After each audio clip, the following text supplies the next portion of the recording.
Hello friends, welcome to your channel जिसका नाम है न्यू अपडेट। और एक बार फिर से विधानसभा में आप सभी को लेकर बहुत बड़ी बहस छिड़ी हुई है और आप लोग के सैलरी को लेकर, नियमिती को लेकर बहुत बड़ी अपडेट निकल कर आ रही है।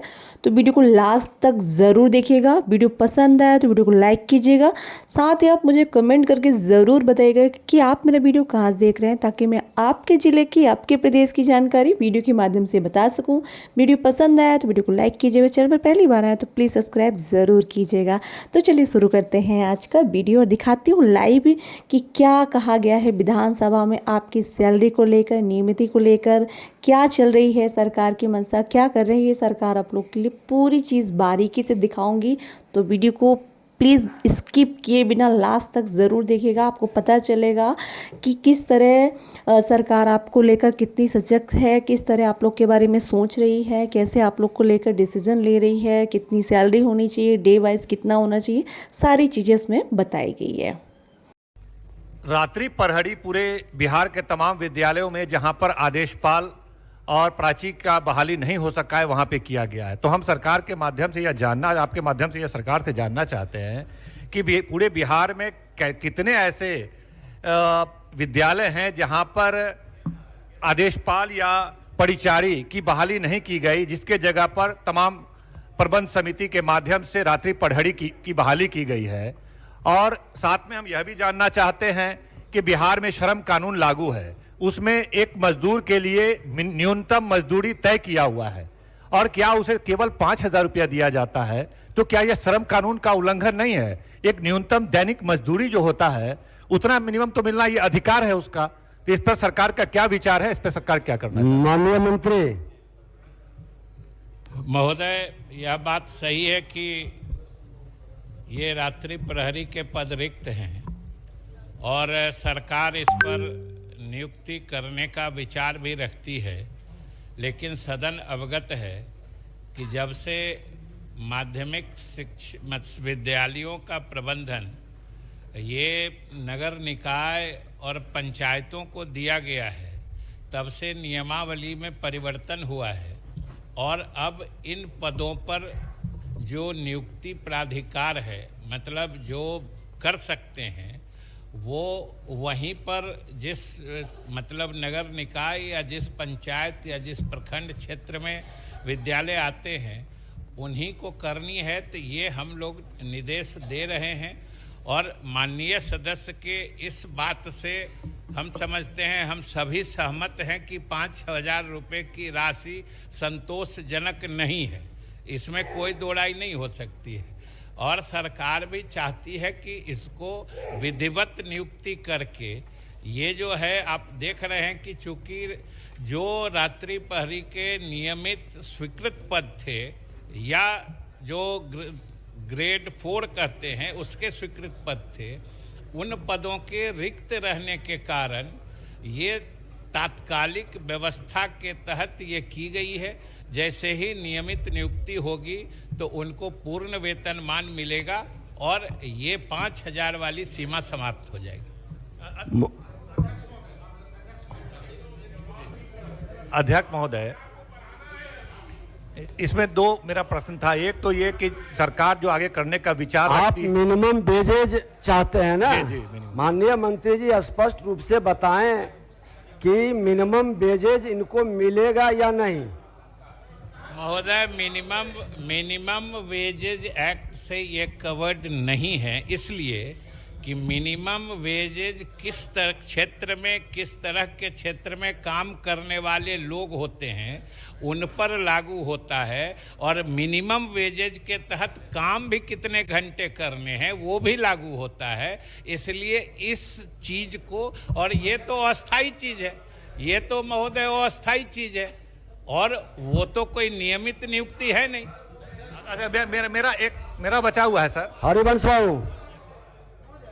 बाबू 1 मिनट। मैं माननीय मंत्री से ये जानना चाहता हूं कि जिन +2 विद्यालय या माध्यमिक विद्यालय में, +2 विद्यालय में जो रात्रि प्रहरी की नियुक्ति प्रबंध समिति के द्वारा की गई है, ठीक है, उनको 5,000 मानदेय दिया जाता है, लेकिन सरकार नहीं देती है, विकास कोष से ही उसका भुगतान किया जाता है। तो क्या सरकार जिस तरह से माध्यमिक विद्यालय को दे रही है, +2 विद्यालय को भी रात्रि पढ़ाने के लिए भुगतान सरकार करेगी?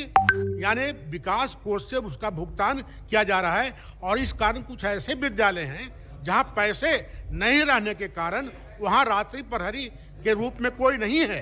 इसलिए हम सरकार से यह जानना चाहते हैं कि रात्रि प्रहरी जो +2 विद्यालय में प्रबंध समिति के द्वारा नियुक्ति किया गया है, उनको 5,000 सरकार भुगतान करेगी।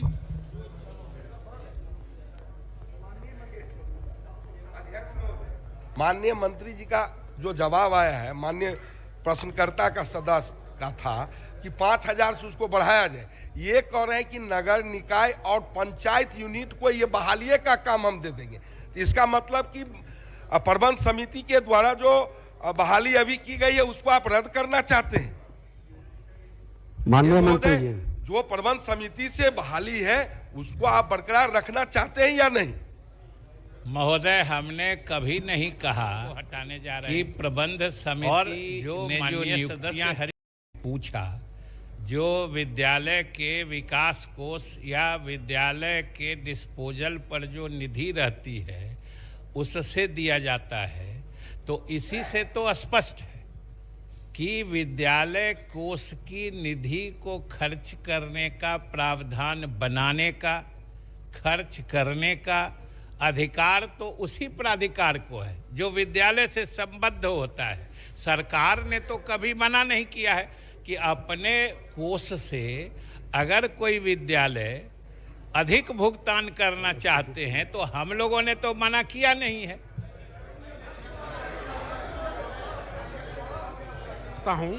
मेरा सवाल था अध्यक्ष महोदय, मेरा सवाल था कि +2 विद्यालय में प्रबंध समिति के द्वारा जो आपको रात्रि प्रहरी की नियुक्ति की जाती है उसका भुगतान आपको विकास कोष से ही करने का प्रावधान है अभी।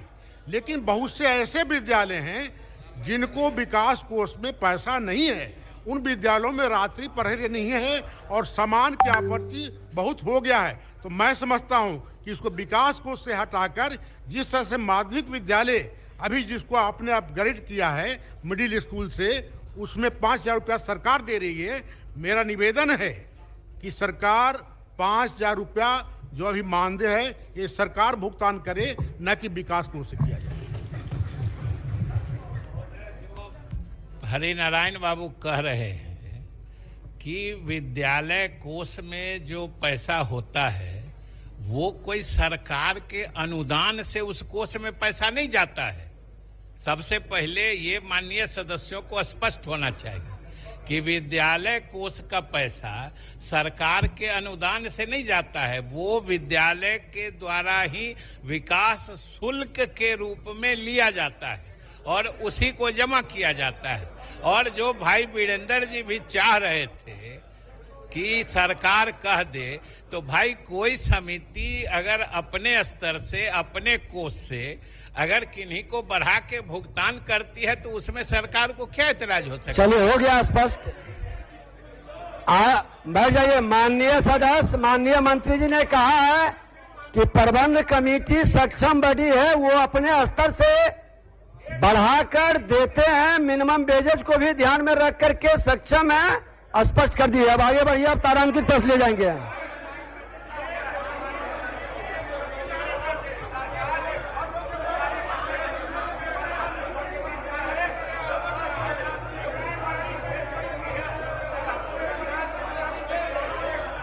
क्या बोल रहे हैं अध्यक्ष महोदय? माननीय हरिनारायण बाबू जो पूछ रहे हैं वो ये पूछ रहे हैं अध्यक्ष महोदय कि अभी जो उत्क्रमित माध्यमिक विद्यालय है उसमें जो है, अभी जो उत्क्रमित माध्यमिक विद्यालय है और उच्च विद्यालय जो पुराना वाला है, उत्क्रमित माध्यमिक विद्यालय में सरकार 5,000 रुपया भेज रही है रात्रि प्रहरी के लिए, और जो पुराना उच्च विद्यालय है उसमें प्रबंध समिति से देना पड़ रहा है। तो माननीय सदस्य ये पूछना चाह रहे हैं कि जैसे सरकार भेज रही है 5,000 की राशि उत्क्रमित माध्यमिक विद्यालय में, उसी तर्ज पर क्या सरकार +2 उच्च विद्यालय जो है उसमें भी वो 5,000 की राशि सरकार भेजना चाहती है, क्योंकि +2 में सरकार नहीं भेज रही है, वो प्रबंध समिति से 5,000 लग रहा है। अब बहुत सारे में पैसा नहीं है। ये माननीय सदस्य का प्रश्न। महोदय,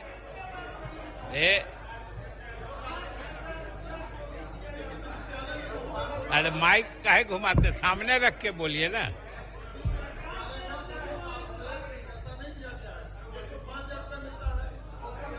से लंबित है महोदय, हम लोग आग्रह करेंगे कि वो सबका लंबित जो है उसका भुगतान करें।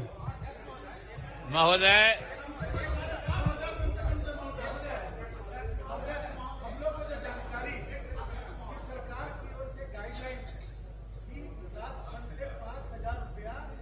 रात्रि प्रहरी को दिया जाएगा, और ये गाइडलाइन सब एक बार जारी हो गया तो हम अपने मन से तो उसको बढ़ा नहीं सकते हैं।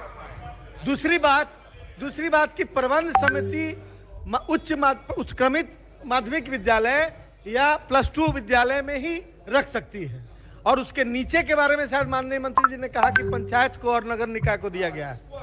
तो ये स्पष्ट होना चाहिए, गाइडलाइंस एकदम क्लियर होना चाहिए, ताकि कहीं भूल भी नहीं हो जाए हम लोगों से, और प्रबंध समिति अपना सुचारू रूप से काम करे।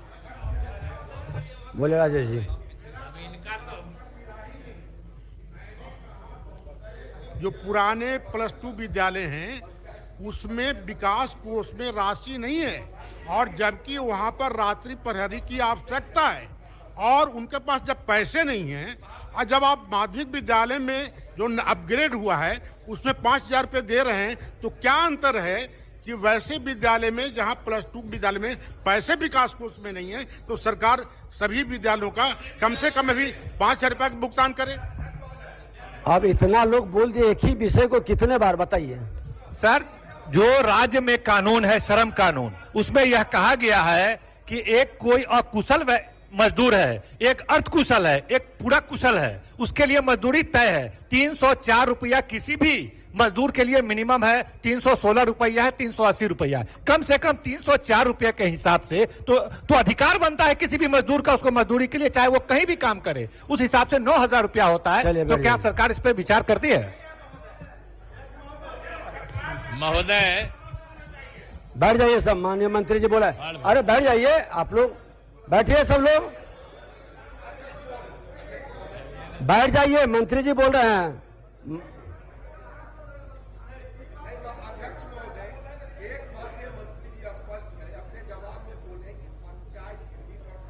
को ये कार्य हम दे रहे हैं, तो क्या प्रबंध समिति को इस कार्य से मुक्त किया जा रहा है? ये मंत्री जी स्पष्ट करें। मंत्री जी ने साफ कर दिया कि ऐसा कहा, माननीय मंत्री जी। महोदय, हमने ऐसा तो बिल्कुल नहीं कहा है, 2 बार साफ कर चुके हैं। और जो संजय सरावगी जी कह रहे थे कि यह प्रावधान सिर्फ उच्च और उच्च माध्यमिक विद्यालयों में है, मतलब माध्यमिक और उच्च माध्यमिक विद्यालयों में, वो सही कह रहे हैं कि जो विद्यालय अभी नव उत्क्रमित है, जो पहले मिडिल स्कूल था अब +2 हो गया है, तो स्वाभाविक रूप से वहां पहले से पद नहीं होगा, तो इसलिए वहां के पद के सृजन की कार्रवाई, या जो माननीय सदस्यों की भावना है कि इस 5,000 रुपये भुगतान के संबंध में कोई स्पष्ट निर्देश या इनके पुनरीक्षण की क्या व्यवस्था हो सकती है महोदय, इसकी जरूर हम समीक्षा करेंगे और देखेंगे। तो देखा आप लोगों ने, मंत्री जी ने कहा है इस पर विचार किया जाएगा, समीक्षा की जाएगी, और जो भी हो सकता है सरकार की तरफ से वो आप लोग के लिए करेंगे। तो देखिए, बहुत बड़ी अपडेट निकल कर आ रही है, आगे भी ऐसी अपडेट आती रहेंगी, सभी विभागों को लेकर बात चल रही है। जो भी अपडेट आएगी मैं वीडियो के माध्यम से बताती रहूँगी।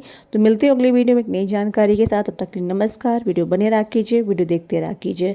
वीडियो से लेकर कोई सुझाव हो तो कमेंट करके ज़रूर बताइएगा। तब तक के लिए नमस्कार।